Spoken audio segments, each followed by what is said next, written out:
I mean, right now in check room, we have 38 flagged items. Only 3 are flagged as broken. That's pretty cool. 8 missing critical components, 12 missing non-critical, and 12 have known damage, but they're functional. And pretty much every day there'll be something new coming in, but we'll fix it. And 9 times out of 10, it's going to get fixed in here first. And if we can't fix it, then it's going to go to engineering, and then they're going to do a deep dive into it. So if it needs to be taken apart, needs new parts, something like that. If it's electronic in its nature, then generally it's going to go to engineering, or it's going to be sent out to an external repair center where they're going to fix it. So this is engineering. So anything that is too heavily damaged for us to work on at the cage or requires specialty equipment in order to do is going to come in here. And we have a team of engineers who fix just about everything in here. And actually, I'm just looking at the table right here. Here's like 5 or 6 different things that they've worked on. This was a lav mic that I guess just one too many times got bent over right here. The wire's frayed and it fell apart. So they were able to cut that back, go inside, resolder the connections back inside the microphone, and get this thing back into service. We do like most of our repairs while we're in the middle of doing check-ins, because the turnaround time on a lot of this stuff is immediate. This kit is probably going back out again today to a class. It might go out to a journalism student for 2 hours to do an interview or something like that.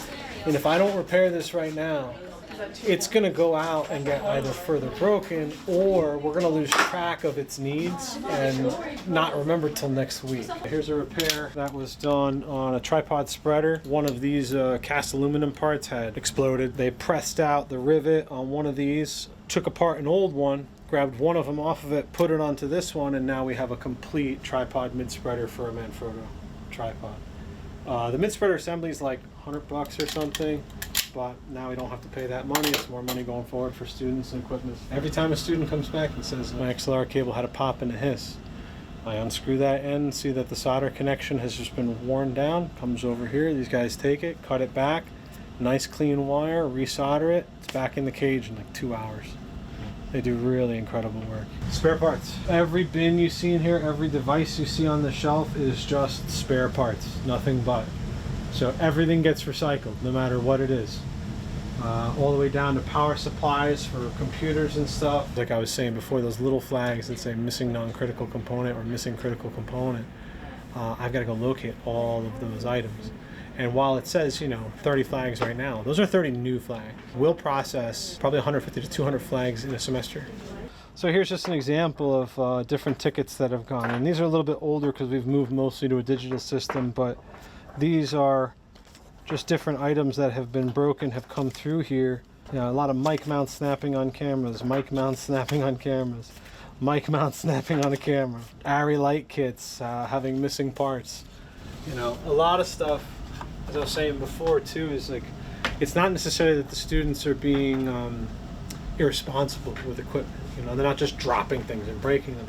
Sometimes it's as simple as I'm loosening something, like a tie down on the light so I can tilt the light, and I go just a little bit too far. Because students often forget that the difference between all the way on and all the way off is really only about a quarter to a half a turn, that's it.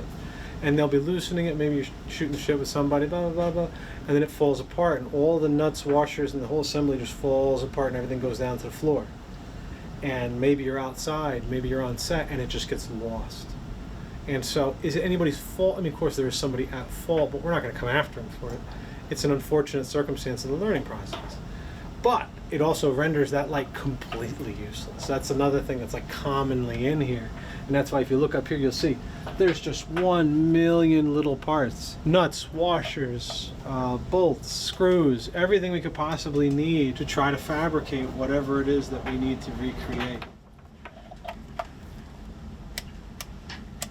Very common thing that when we get back from a major game or a major event like this, that we go through the equipment, we make sure what's operating, what's not operating, what may need to be cleaned or fixed based off of what we're going to be doing for the next time. Because we want to make sure that what we grab, what's in the cage, whatever is being used by the classes is ready to go. And the work that we do in the cage on like minor repairs pales in comparison to the wild work that these guys do with the building. Patching cables that are running all throughout the building, figuring out where something's going wrong because a screen in one room is not patching to a computer in another one, and figuring out exactly where the issue is somewhere in a ceiling is wild to me.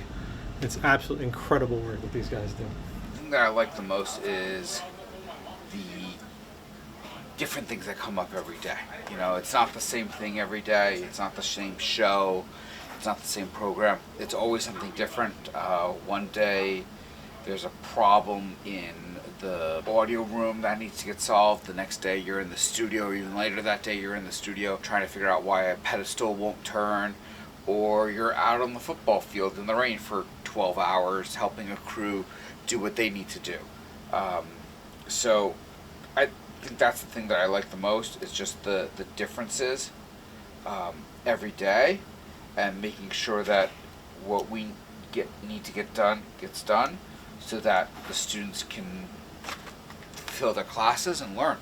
You must remove the power cord from the back of the light before packing in the case. It's a combination of just the way things are. I mean, we've got 1,600 students in the major. We've got 541 active users in check room right now. So that's a lot of freaking people placing orders. You figure if the average order size is like 10 items and everybody is ordering at least every other week, that's a lot of stuff going out. What once was a tight port with no chance of breaking is now a loose port on its way to being a broken port. I looked in, the first thing I noticed when I opened up the kit was that the screws are missing from the side of this, so that this now actually is detached. That was not like that when If you can do a little preventative maintenance along the way, it's always better than having to tear the whole thing apart and rebuild it, or worst case scenario, having to replace it. There's always something, even if it's as simple as, like, we've had in the last couple of weeks, the full apple boxes have been getting stepped on the ends, and people have been, it looks to me like they're just leaping on them. I don't understand, but maybe that's what they're doing. I don't know. Gotta have fun on set. But they're punching them out. But we bring them in, we take them apart, pull all the brads out of them, put them back together again. Usually we'll put down wood glue, clamp them together, then hit them with brads all around, put it back together again, it's back in service. You know, usually about like a 24 to 48 hour turnaround and something like that. And just take this, right, multiply it by like 40, and that's about the number of repairs we'll make on an average Monday. That's minor stuff. Screws are loose, screws are missing, tripod legs won't tighten down for whatever reason. I wish people would take the time to learn about what we do, learn about what goes on behind the scenes. There's 4 of us who maintain this building, and we sort of have to know a little bit about everything. My saying is we're jack of all trades, master of none. We all have our specialties in what we do, and that's why we work so well as a team together. C-stand's getting bent, junior stand's getting dropped over, and then the whole riser gets bent. Then we got to put that thing in a pipe bender and try to bend it back. That's $500. I'd rather fix that and have $500 to buy like a couple more H4Ns or a few more ZVE 10s, or put $500 towards a lens package. That might cost me like $3,000, so there's one more lens kit next semester. You know, we find little ways in here to keep things going a little bit longer, so that when it comes to budget time, there's a little bit more money left over to meet demands. And every cable you're looking at here, well, not every single one, but the vast majority of the cables that you've seen hanging around, everything in here is homemade. Everything in here is made in-house, because it's a fraction of the cost.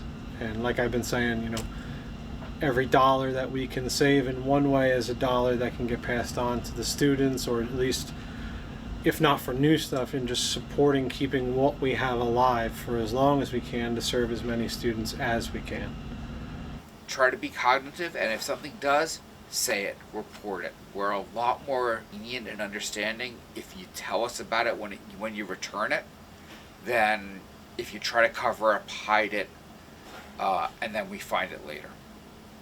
The biggest thing I would say to students is be mindful, be cognitive of what you do with the equipment, because accidents always happen. But remember, you're taking that camera out now. You're going to return it to the cage tomorrow.